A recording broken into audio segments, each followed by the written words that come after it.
هذا البرنامج مقدم لكم من طرف كوتي سبور. كوتي سبور منتوجة المغربية للألعاب والرياضة.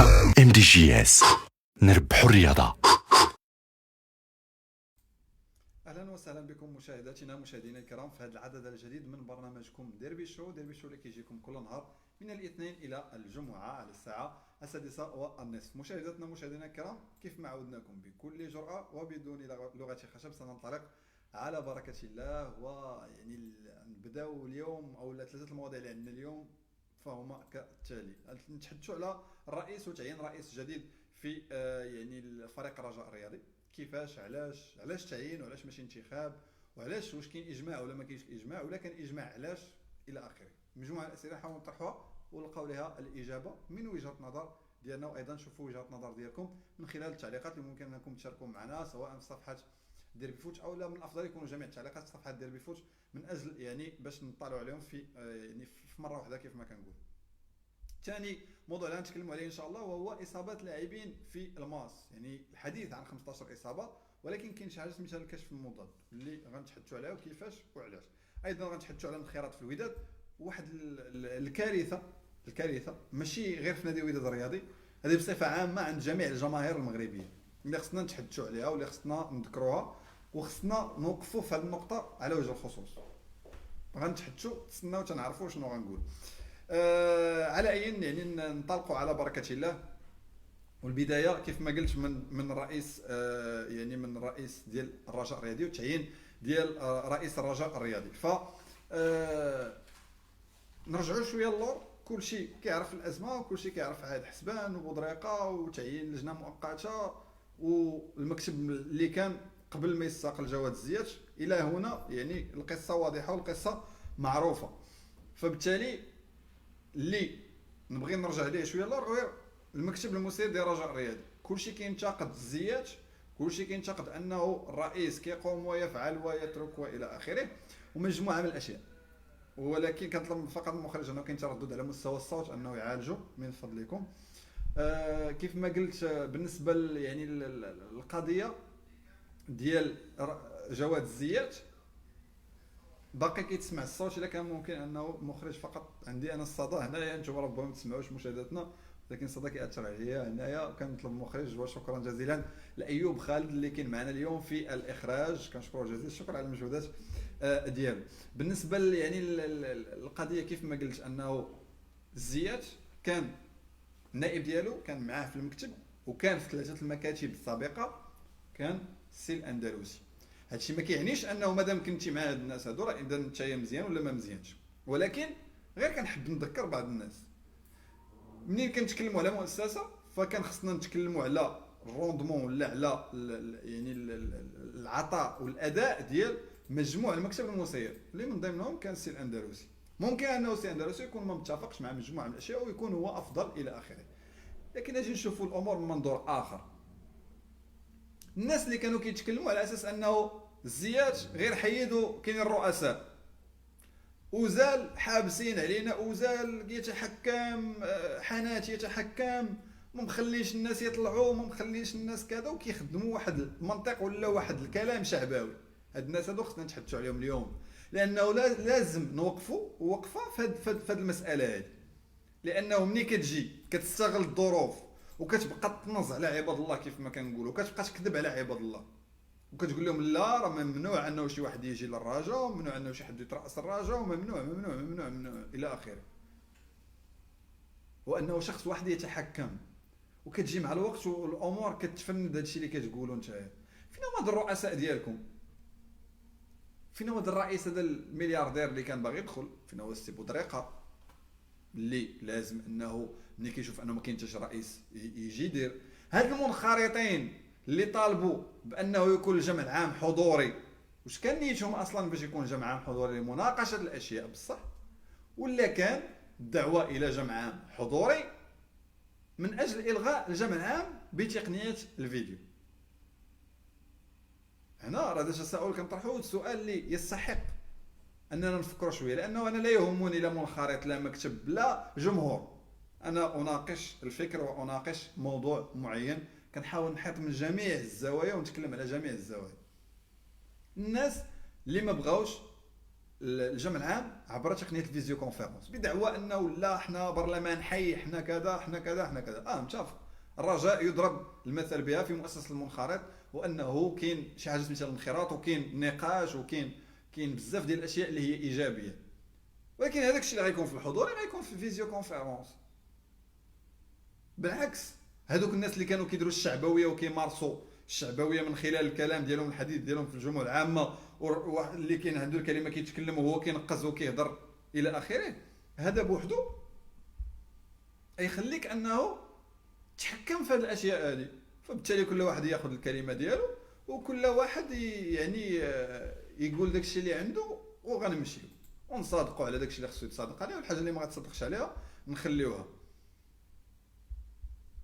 دونك هاد الاشياء كلها واش كان توافق داخل مؤسسه المنخرط، واش كان توافق على اساس انه ما كاينش البديل حاليا وما كاينش اللي باغي يشد الدراجه، فالحل هو الناس اللي كاينين دابا هما اللي يكملوا الى بر الامان حتى يوصل شهر 6 ولا تيسالي الموسم، وديك الساعه ناخذوا الجمع عام. واش منين تقبلات الاستقاله حاليا ديال جواز الزيات، شكون اللي يقدر يتحاسب الا كان هناك خلل في التسيير المالي ولا خلل في المعطيات اللي كاينه حاليا؟ فهذه كلها اسئله كطرح النفس ديالها.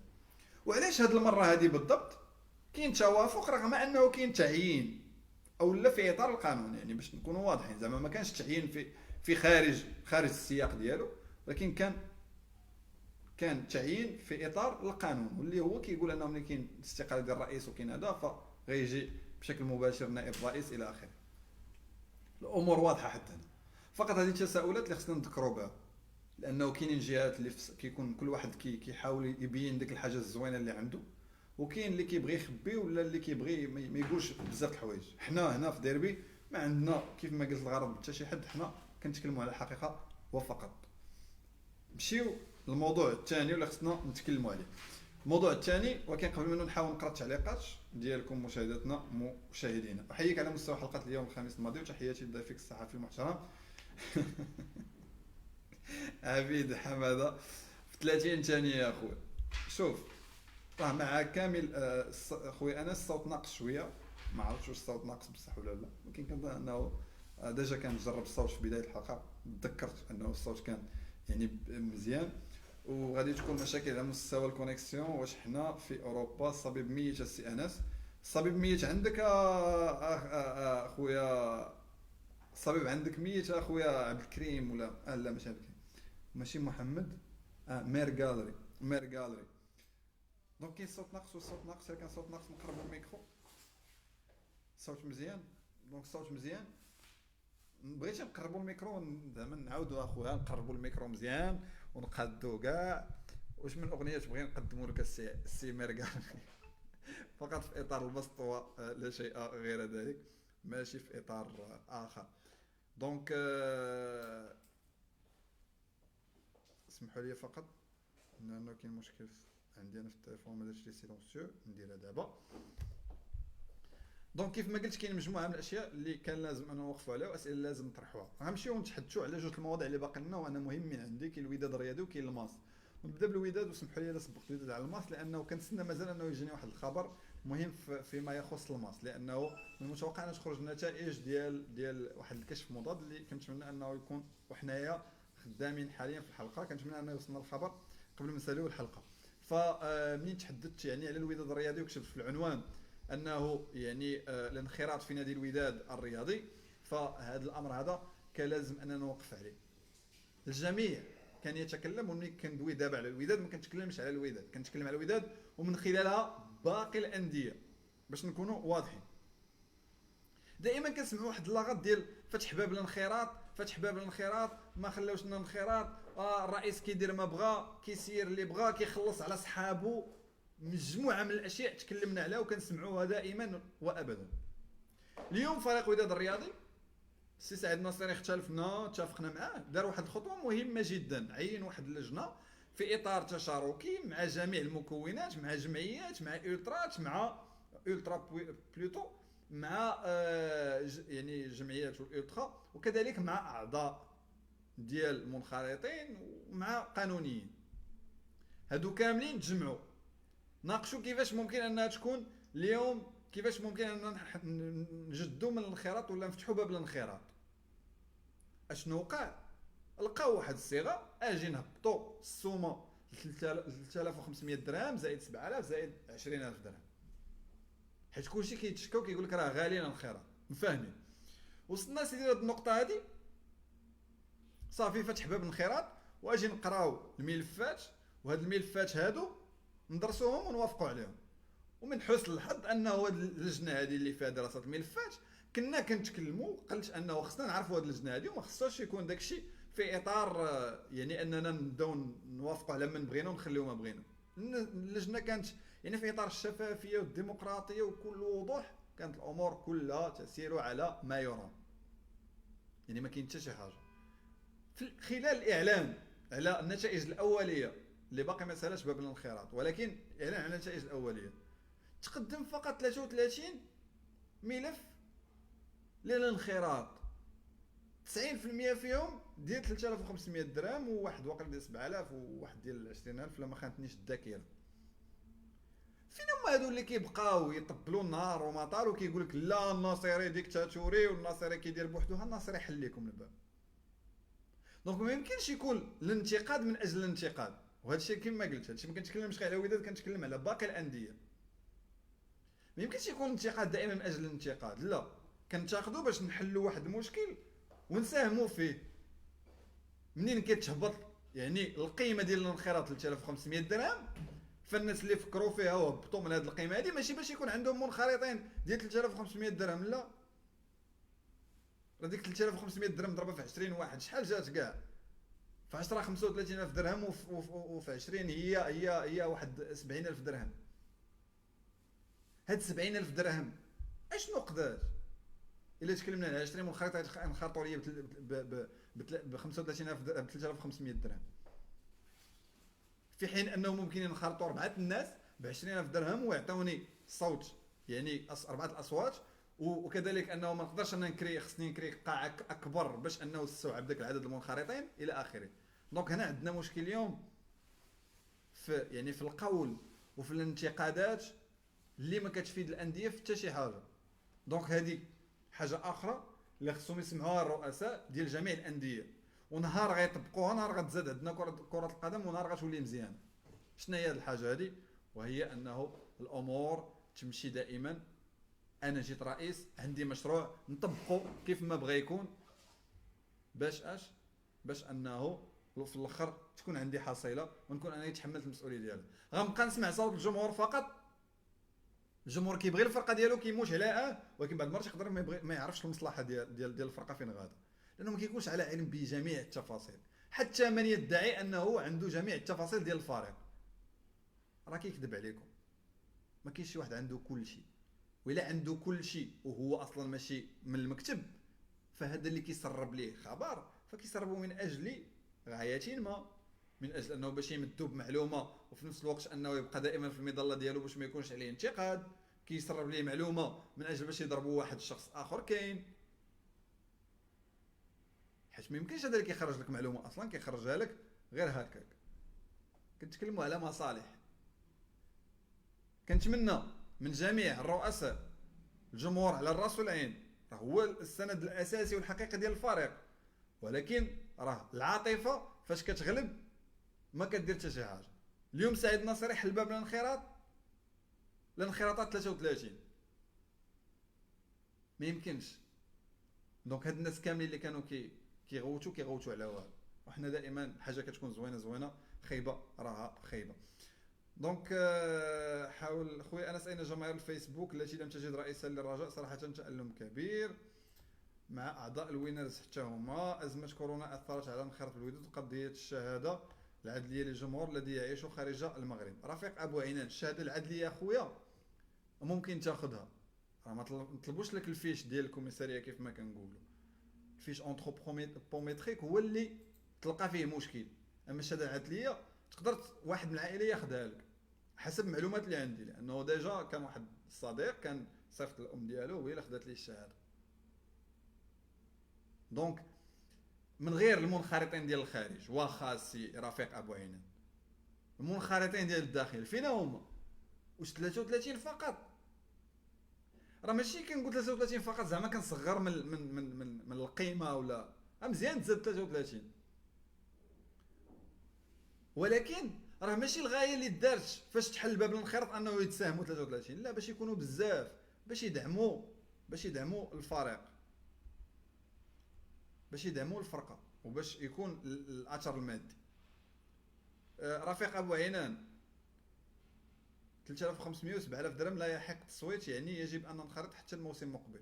السؤال هنا سي رفيق ابو عينان، واش انت كتنخرط باش تصوت؟ هذا الاولى. ثاني حاجه، واش كتنخرط غير كما قلت باش غير تصوت؟ وثانيا الا ما صوتيش هذا العام تصوت العام الجاي، ولا انخرطتي دابا غيكون عندك في العام الجاي الحق في شحال من حاجه اخرى، وهذا ماشي منطق رفيق. عافاك باش ما زعما ما نبقاوش نكذبوا على بعضياتنا، كونوا صراحه او كون صريح ولو مره في حياتك رفيق ابو عينان في مشاكل اللي خصنا نتكلموا عليها، في المشاكل اللي خصنا نقولوها، ماشي كندافع غير باش ما يقولش عليا الجمهور الاخر وباش ما يقولش عليا الطرف الاخر. ندافع على الحقيقه، لانه الدفاع على الحقيقه هو اللي كيزيد بينه كامل لقدام. على اي يعني بالنسبه للماس فما توصلتش بالخبر الى غايه الان، وكيف ما قلت انه في هذا الصباح هذا توصل الفريق المغربي فاسي بانه كاين اكثر من 20 شخص اللي يعني اللي عندهم يعني اصابه بفيروس كورونا. تم التشكيك او لا يعني كان شك في هذه النتائج هذه، فتم اعاده يعني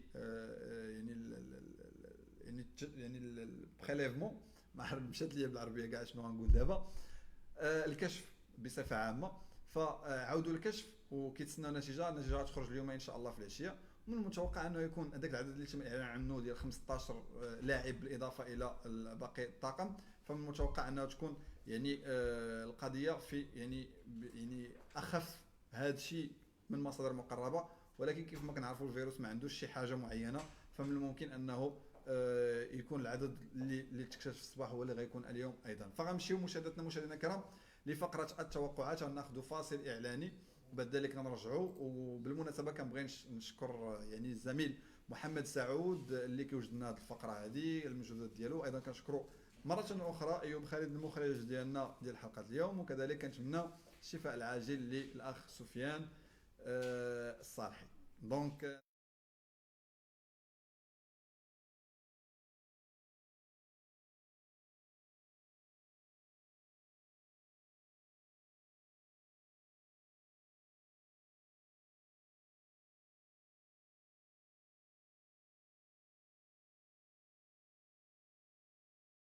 هذا البرنامج مقدم لكم من طرف كوتي سبور.